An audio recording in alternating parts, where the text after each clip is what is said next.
Bab 5033, Rahasia Pulau Terapung. 1 juta batu abadi. Raja Erosi Tulang tertegun sejenak.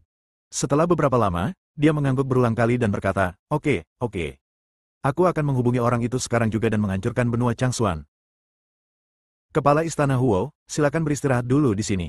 Biarkan aku mencari seseorang. Pergi, Huo Zhao melambaikan tangannya.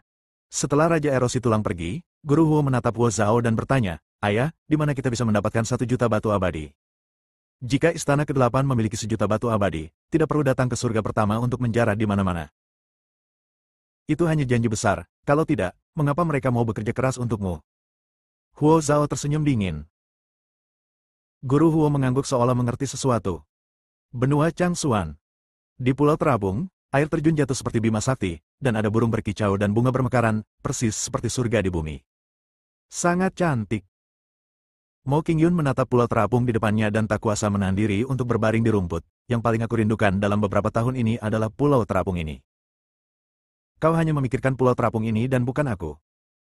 Teratai biru memutar matanya dan berkata, Ya, tentu saja aku juga merindukanmu. Mo Qingyun tersenyum tipis. Di Pulau Terapung, Teratai biru telah memerintahkan orang-orang untuk menyiapkan buah ajaib dan anggur ajaib. Semua orang duduk di lautan bunga, dikelilingi oleh energi spiritual dan burung bangau yang berputar-putar, itu seperti surga. Mari, rekan Dao Chen, cobalah ramuan spiritual 9 revolusi yang unik di benua Changsuan kita. Ramuan ini dibuat dengan buah spiritual berusia ribuan tahun dan sangat bermanfaat untuk kultivasi. Lan Lianhua mengangkat gelasnya sambil tersenyum, matanya penuh antusiasme. Dev mengambil gelas anggur dan menyesapnya. Seketika, kekuatan spiritual yang hangat mengalir ke anggota tubuh dan tulangnya, membuatnya merasa segar.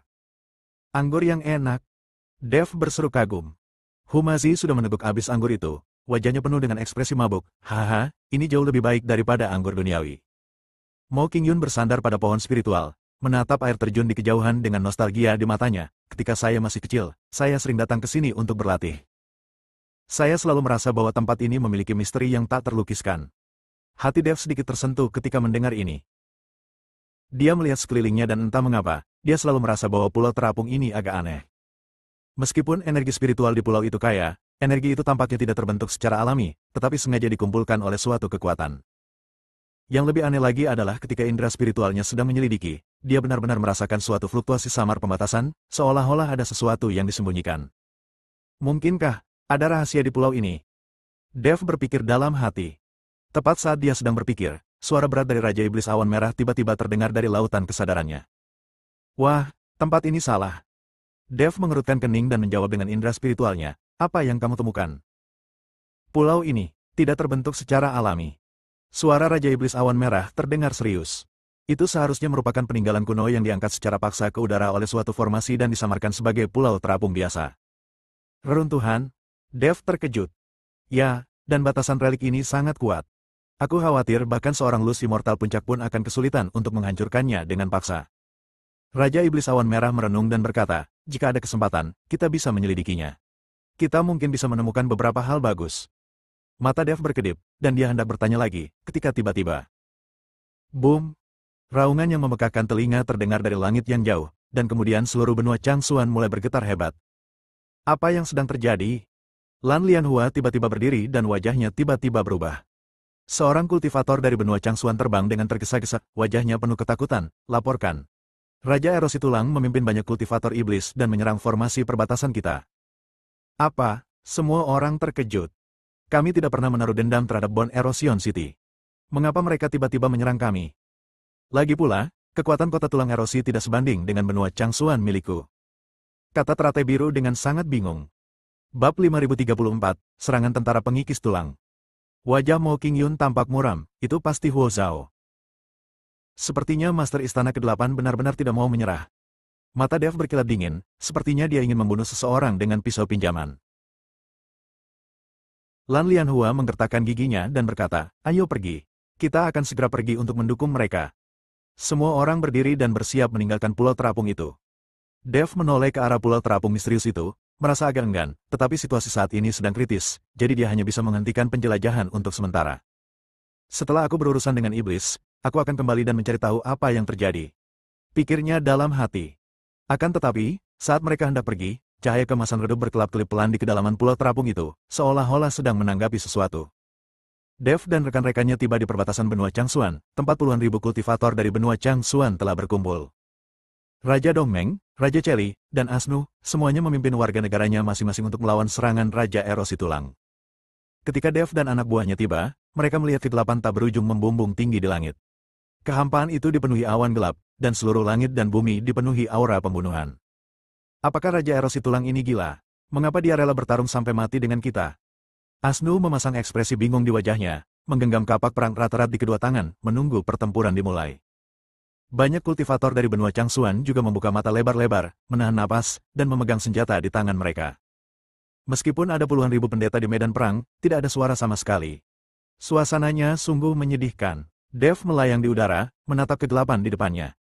Dia bahkan mencium bau busuk. Perang akan segera dimulai.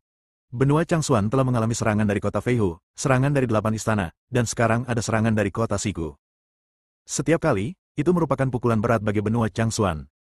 Benua Changsuan, yang awalnya memiliki ratusan ribu kultivator, kini hanya dapat menampung puluhan ribu orang. Para kultivator di benua Changsuan merasakan napas kematian di sekeliling mereka, semuanya memasang ekspresi serius, dan beberapa bahkan tanpa sadar mulai gemetar di kaki mereka. Aisyah juga ada di antara kerumunan itu. Meskipun dia adalah putri suatu negara, di saat kelangsungan hidup seluruh benua, bahkan Suano telah maju. Siapakah dia? Seorang putri. Bum-bum. Dalam kegelapan, akhirnya ada gerakan, bumi mulai bergetar, aura mengerikan terus meningkat di kejauhan, dan kabut hitam melonjak seperti banjir. Mempersiapkan. Teratai biru meraung, dan semua pembudidaya di benua Changsuan bersiap. Dev memanggil pedang pembunuh naga dan menatap kabut hitam di depannya, yang terus mendekat, seperti gelombang hitam besar yang hendak menelan seluruh benua Changsuan. Mo Qingyun dan Humazi juga siap, karena pertempuran ini menyangkut kelangsungan hidup benua Changsuan. Kabut hitam membumbung tinggi bagaikan makhluk hidup, merobek langit menjadi warna tinta pekat. Pedang pembunuh naga milik Dev terbakar di telapak tangannya, dan ukiran kuno yang terukir di tulang punggung pedang memancarkan cahaya redup, seolah memperingatkan akan datangnya bencana. Cahaya kemasan misterius dari pulau terapung itu telah lama terlupakan. Pada saat ini, nasib seluruh benua Changsuan tergantung pada garis perbatasan yang akan ditelan kabut hitam. Yang mulia, fluktuasi energi spiritual di garis pertahanan barat laut telah melemah. Suara guru negara Mongolia Timur bergetar. Pelat pendeteksi roh di tangannya berputar dengan cepat, dan jarumnya hampir membuat retakan pada pelat jam. Raja Chewuji dari Cheli menggenggam erat pedang lembut berlapis emas di pinggangnya, buku-buku jarinya memutih karena kekuatan yang luar biasa, sampaikan perintah, suruh batalion Preside dan baju zirah mundur sejauh 3 mil dan bentuklah formasi tempurung kura-kura. Sebelum dia bisa menyelesaikan kata-katanya, retakan menyerupai jaring laba-laba tiba-tiba muncul di tanah. Cairan hitam berbau busuk mengalir keluar dari celah-celah dan merusak jubah biksu tersebut, meninggalkan lubang-lubang hangus saat cairan itu menyentuhnya. Cahaya pertahanan biru pucat bersinar dari baju besi perak putih Aisyah, tetapi tangannya yang memegang tombak mulai sedikit gemetar. Bab 5035, Perkelahian. Pembantu di sampingnya ingin menyeka keringat dingin di dahinya, tetapi baru saja dia mengulurkan tangannya, dia terhempas oleh kekuatan tak terlihat dan berubah menjadi kabut darah di udara. Tunggu. Teriakan lantang Blue Lotus terdengar sangat keras terutama di medan perang yang suram. Tangan gioknya terbang, dan 36 hantu teratai hijau mekar di belakangnya, masing-masing memancarkan cahaya yang dapat memurnikan roh jahat. Tetapi meskipun begitu, dia tidak dapat menyembunyikan kesungguhan di matanya. Bayangan teratai hijau itu memudar dengan kecepatan yang terlihat oleh mata telanjang di bawah erosi kabut hitam. Mengaum. Tiba-tiba, terdengar suara mengerikan dari tulang yang bergesekan satu sama lain dari kabut hitam, dan prajurit kerangka yang tak terhitung jumlahnya keluar bagaikan air pasang. Api hijau hantu berkedip-kedip di rongga mata para prajurit kerangka ini, dan tanda-tanda hitam aneh terjerat di tulang-tulang mereka. Setelah dipotong-potong, mereka dapat dengan cepat disusun kembali, membuat mereka mustahil untuk dibunuh. Sialan, kenapa prajurit kerangka ini tidak bisa dibunuh? Humazi menghancurkan tengkorak 3 prajurit kerangka dengan satu pukulan, tetapi melihat tulang-tulang yang patah itu berkumpul kembali dalam kabut hitam dan berdiri lagi dalam sekejap mata. Dev mengerutkan kening dan mengayunkan pedang pembunuh naga, lalu puluhan prajurit kerangka hancur. Namun setelah beberapa saat, tulang-tulang yang patah itu secara aneh tersusun kembali. Prajurit kerangka ini berada di bawah mantra keabadian. Dia tiba-tiba teringat bahwa api pamungkas adalah yang paling cocok untuk menghadapi prajurit kerangka ini. Kita harus menggunakan api terhebat untuk menghancurkan mereka sepenuhnya. Kirin api kecil. Saat Dev berteriak, cahaya merah yang menyilaukan tiba-tiba meledak dari bahunya.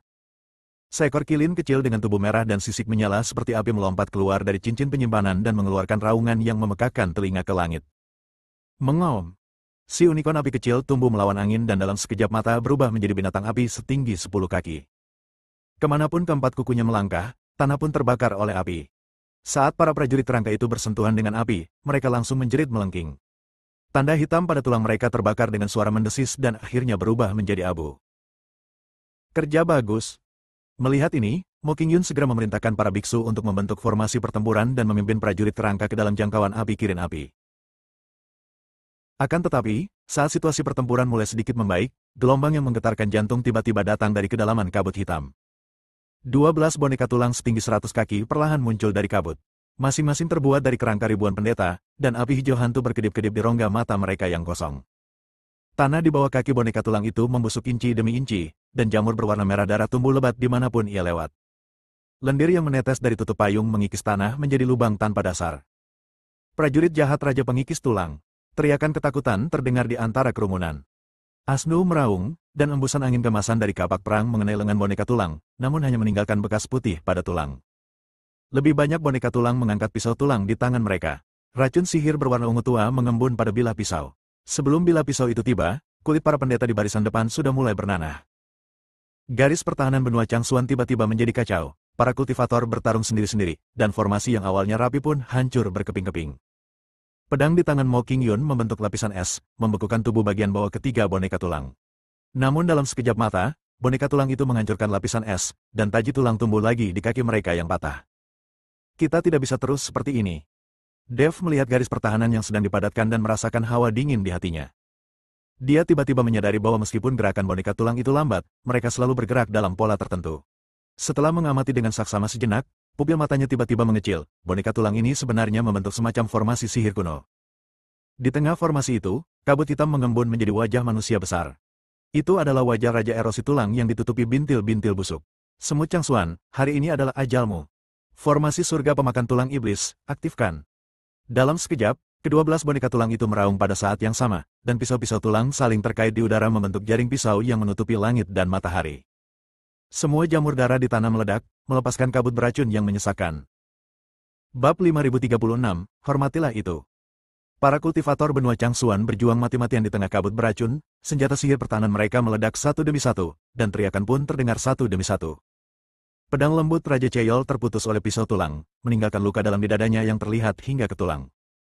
Tombak Aisyah berkarat dan berlubang. Dia terhuyung dan jatuh ke tanah, hampir dihancurkan menjadi bubur oleh boneka tulang itu. Formasi teratai hijau milik teratai biru runtuh sepenuhnya. Dia memuntahkan seteguk darah, dan saat dia tersapu oleh kabut hitam, dia melemparkan jimat giok ke arah Dev dengan sekuat tenaga. Saat Dev menangkap jimat giok itu, informasi yang tak terhitung jumlahnya membanjiri pikirannya. Ini adalah teknik pedang kuno yang diwariskan oleh Master Blue Lotus. Seseorang perlu menggunakan esensi dan darahnya sendiri sebagai pemandu dan memadatkan seluruh kekuatan spiritual tubuh menjadi sinar pedang sepanjang 3 inci, sehingga dapat menembus semua rintangan jahat di dunia. Namun harga yang harus dibayar dengan menggunakan pedang ini ialah ia akan menguras vitalitas sang kultivator, dan sekalipun berhasil, ia akan menjadi lumpuh. Ayo bertarung.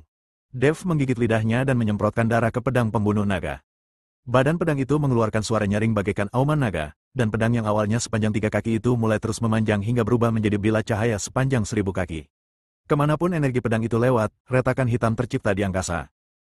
Tepat ketika formasi surga pemakan tulang iblis hendak rampung, Dev melompat ke atas, dan bilah cahaya dengan momentum penghancur dunia menebas ke arah pusat formasi. Tawa Raja Erosi Tulang berakhir dengan tiba-tiba. Dia buru-buru mengumpulkan energi iblisnya untuk melawan, tetapi saat dia bersentuhan dengan cahaya pedang, seluruh tubuhnya mulai hancur berkeping-keping. Ke-12 boneka tulang itu meledak menjadi bubuk tulang di seluruh langit pada saat yang sama, tetapi Raja Erosi Tulang di pusat formasi itu, bagaimanapun juga, adalah iblis pada tahap setengah langkah Mahayana. Meskipun dia terluka parah, dia masih memiliki kekuatan untuk melawan.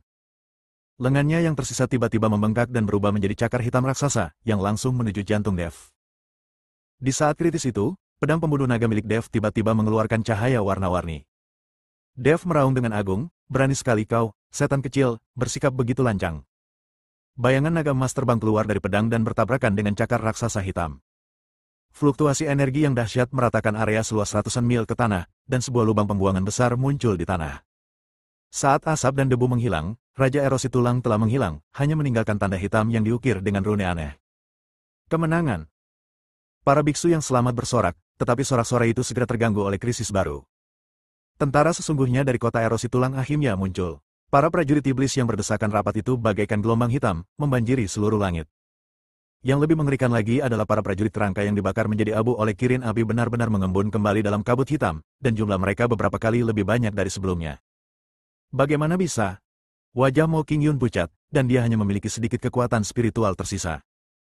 Dev hampir tak dapat berdiri, bersandar pada pedang pembunuh naga. Meridiannya terputus karena penggunaan teknik pedang kuno, dan sekarang bahkan berdiri pun menjadi masalah baginya. Api di tubuh unicorn api kecil itu menjadi redup karena konsumsi yang berlebihan. Konsumsi terus-menerus membuat Dev dan anak buahnya tidak dapat menahannya lagi. Pada saat putus asa ini, langit tiba-tiba menjadi gelap. Kegelapan yang lebih pekat dari kabut hitam menyelimuti seluruh medan perang, bahkan angin iblis yang menderu pun terhenti. Itu, Humasi membelalakan matanya dan menunjuk ke langit. Saya melihat bayangan gelap perlahan muncul di atas awan. Binatang pemakan langit. Dev sangat gembira. Dia tidak tahu kapan binatang penelan langit kecil ini, yang hanya tahu cara tidur sepanjang hari, keluar. Dengan tambahan binatang pemakan langit ini, Dev merasa lega. Lagi pula, orang ini bisa melahap segalanya. Telanlah mereka untukku, lahaplah semua iblis ini, kata Dev pada si binatang kecil penelan langit. Namun siapa sangka bahwa binatang kecil penelan langit itu hanya menatap Dev dan tidak melakukan gerakan apapun. Wah, binatang pemakan langit ini tungganganku, bukan tungganganmu. Kalau kau perintahkan, apakah dia akan menurut? Dan Anda harus menghormatinya. Bukan anjing Anda yang bisa Anda perintah. Suara Raja Iblis Ciyun terdengar di benak Dev, mengungkapkan ketidakpuasannya terhadap Dev. Bab 5037, Mogok Makan. Dev tertegun, lalu dengan cepat mengubah ekspresinya. Ia berkata kepada binatang penelan langit kecil itu sambil tersenyum, "Saudara binatang penelan langit, tolong bantu aku menelan semua iblis ini." Tanpa diduga, setelah mendengar perkataan Dev, binatang kecil penelan langit itu benar-benar membuka mulutnya yang besar yang mampu menelan gunung, dan menghisap para prajurit kerangka di langit. Panggilan. Kekuatan hisap yang mengerikan membentuk pusaran angin hitam, dan puluhan ribu prajurit kerangka tertarik ke dalamnya. Tanpa sempat berjuang sedikit pun, ia tertelan ke dalam jurang tak berdasar. Yang lebih mengejutkan lagi adalah kutukan abadi pada para prajurit kerangka itu telah terhapus sepenuhnya di dalam perut binatang pemakan langit dan tidak akan pernah bisa terbentuk kembali. Dengan penambahan kilin api dan binatang pemakan langit, situasi pertempuran langsung terbalik. Kilin api kecil merasa sangat bersemangat, api di tubuhnya menjadi lebih kuat lagi, dan dia membentuk kerjasama diam-diam dengan binatang pemakan langit. Kailin api bertugas membakar para prajurit iblis di tanah, sedangkan binatang pemakan langit bertugas melahap pasukan kerangka di udara. Saatnya melawan, Dev menahan rasa sakit yang hebat dan mengangkat pedang pembunuh naga, "Ikuti aku dan bunuh." Membunuh. Mengikuti raungan Dev, para kultivator benua Changsuan menyalakan kembali semangat juang mereka. Mereka membentuk formasi pertempuran baru dan bertempur mati-matian melawan para prajurit iblis. Di langit, energi pedang dan energi iblis saling bertautan, dan cahaya senjata ajaib menari bersama hujan darah. Dev bergerak cepat di antara kerumunan, dan masing-masing pedangnya dapat merenggut nyawa beberapa prajurit iblis. Pakaiannya telah lama berlumuran darah, tetapi tatapan matanya semakin tajam, seakan-akan dia adalah dewa perang yang kembali dari neraka. Pertempuran brutal ini berlangsung selama 3 hari 3 malam. Ketika prajurit iblis terakhir tumbang, matahari pagi akhirnya menerobos awan gelap dan memancarkan cahaya keemasannya ke daratan yang hancur. Benua Changsuan diselamatkan sekali lagi. Lan Lianhua sangat berterima kasih kepada Dev. Jika bukan karena Dev, benua Changsuan pasti sudah hancur sejak lama. Itu selesai ketika istana ke-8 menyerang. Rekan Taois Dev, terima kasih banyak. Sayang sekali kami tidak memiliki sumber daya untuk ditawarkan di benua Changsuan. Lan Lianhua berkata dengan malu ketika dia melihat penampilan Dev yang lemah. Itu hanya hal yang mudah. Tubuhku akan baik-baik saja setelah beberapa hari istirahat. Dev tersenyum sedikit. Dengan menara penekan setan, Dev hanya perlu memasuki menara untuk berlatih, dan meskipun hanya membutuhkan waktu beberapa jam, ia akan dapat pulih dengan cepat. Setelah menyelesaikan semuanya, Dev membawa Humasi ke menara penekan setan. Kali ini, Humasi juga banyak mengonsumsi. Setelah menghabiskan sehari di menara penekan setan, mereka berdua menjadi penuh energi dan pulih seperti sebelumnya. Ketika Lan Lianhua melihat Dev, dia juga terkejut. Namun, Mo Qingyun tidak terkejut. Dia pernah berada di menara penekan setan milik Dev sebelumnya dan tahu betapa kuatnya menara itu. Rekan Taois Dev, kamu pulih seperti sebelumnya hanya dalam 1 hari. Sungguh menakjubkan. Mata teratai biru penuh dengan ketidakpercayaan. Dev hanya tersenyum tipis, lalu bertanya, "Suan Nu, bolehkah aku bertanya, bagaimana pulau terapung benua Changsuan bisa melayang dari atas?" Lan Lianhua menggelengkan kepalanya, "Aku juga tidak tahu. Ketika aku mengambil alih benua Changsuan, pulau terapung itu sudah ada. Pulau itu tampaknya sudah ada selama bertahun-tahun, tetapi tidak ada yang ingat sudah berapa tahun. Apakah Anda menyukai lingkungan pulau terapung, rekan Dao Chen? Anda dapat tinggal di pulau terapung selamanya. Anda adalah dermawan benua Changsuan kami. Bahkan jika Anda tinggal di pulau ini selamanya, tidak akan ada yang merasa tidak puas. Tidak, tidak. Aku hanya penasaran. Aku tidak ingin tinggal di sini. Dev melambaikan tangannya berulang kali. Dev hanya ingin menjelajahi pulau terapung. Jika pulau terapung ini benar-benar peninggalan peradaban, dia akan menghasilkan banyak uang. Namun, tampaknya benua Changsuan tidak mengetahui bahwa pulau terapung ini adalah peninggalan. Sekarang Dev hanya menebak. Karena Raja Iblis Ciyun mengatakan itu adalah relik, maka itu harus dijelajahi terlebih dahulu. Pada saat ini, seorang kultivator berlari menghampiri dan berkata kepada Lan Lianhua, Suanu, Huo Jingjing tidak mau makan. Dia ingin melakukan mogok makan. Bab 5038, biarkan kamu mencicipi kekuatanku. Dia seorang kultivator dan dia tidak akan mati karena mogok makan. Jangan ganggu dia, kata Terate Biru. Para biksu tidak perlu makan, jadi mereka tidak akan mati karena berpuasa. Namun Dev berkata, saya telah menyegel meridiannya. Sekarang dia hanyalah orang biasa. Jika dia tidak makan, dia akan segera mati kelaparan.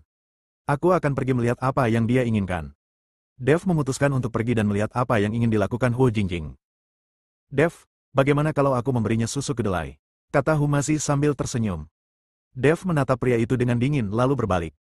Huo Jingjing adalah putri Huo Zhao, dan Dev ingin menggunakan Huo Jingjing untuk mengancam Huo Zhao agar tidak main-main. Ketika Dev memiliki kekuatan yang cukup untuk menghancurkan 8 istana dengan lambaian tangannya, Huo Jingjing tidak akan berguna. Setelah tiba di ruang bawah tanah dan melewati lapisan formasi, Dev akhirnya melihat Huo Jingjing. Huo Jingjing masih mengenakan celana ketat yang sama, tetapi rambutnya acak-acakan dan dia tampak jauh lebih kuyu. Melihat Dev datang, mata Huo Jingjing dipenuhi kemarahan. Jika Dev tidak menangkapnya dan menyegel meridiannya, dia tidak akan berada dalam kondisi menyedihkan seperti ini. Kau bisa membiarkanku pergi atau membunuhku, tapi aku tetap menyarankanmu untuk membunuhku, karena begitu aku pergi, aku akan membunuhmu dengan cara apapun. Huo Jingjing melotot ke arah Dev dan berkata, sekalipun aku melepaskanmu, kau bukanlah tandinganku.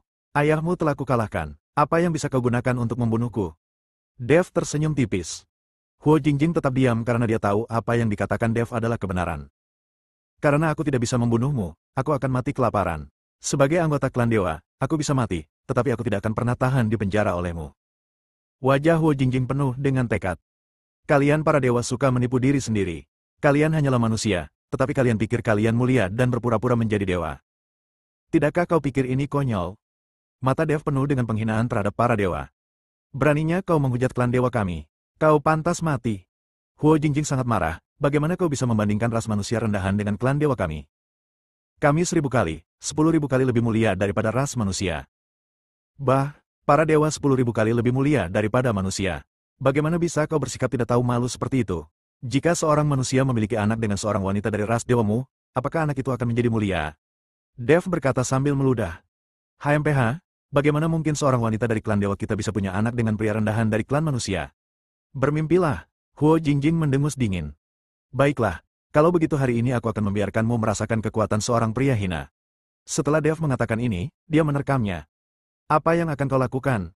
Lepaskan aku, dasar bajingan, dasar binatang. Huo Jingjing ketakutan dan berjuang mati-matian. Tetapi bagaimana dia bisa menahan kegilaan Dev? Dengan cara ini, Huo Jingjing tersiksa seharian penuh dan semalam, dan dia hampir hancur berantakan. Dev berdiri, menatap Huo Jingjing yang tidak bergerak, dan berkata sambil tersenyum dingin, apakah kamu masih sombong? Kamu masih saja melolong seperti itu. Apa bedanya kamu dengan Huo Jingjing? Huo Jingjing tidak berkata apa-apa, seluruh tubuhnya linglung. Keluar dari ruang bawah tanah, Dev bertemu Humasi yang menunggunya. Guru Hu, apa yang Anda lakukan di sini? Dev bertanya dengan rasa ingin tahu. Dev, kamu jahat sekali. Aku sudah berdiri di sini seharian penuh, mendengarkan wanita itu berteriak seharian penuh.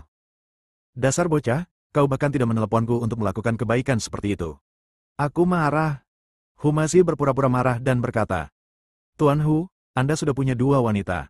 Di usia Anda seharusnya tidak menggigit lebih dari yang bisa Anda kunyah. Dev menepuk bahu Humasi. Karena kalian masih muda, kalian tidak bisa bertarung sekuat tenaga. Tapi karena kalian jago bela diri, bisakah kalian mengajariku beberapa gerakan? Humasi terkekeh dan berkata, mungkin aku punya waktu. Aku punya hal lain yang harus kulakukan. Setelah Dev selesai berbicara, dia berbalik dan pergi. Bersambung.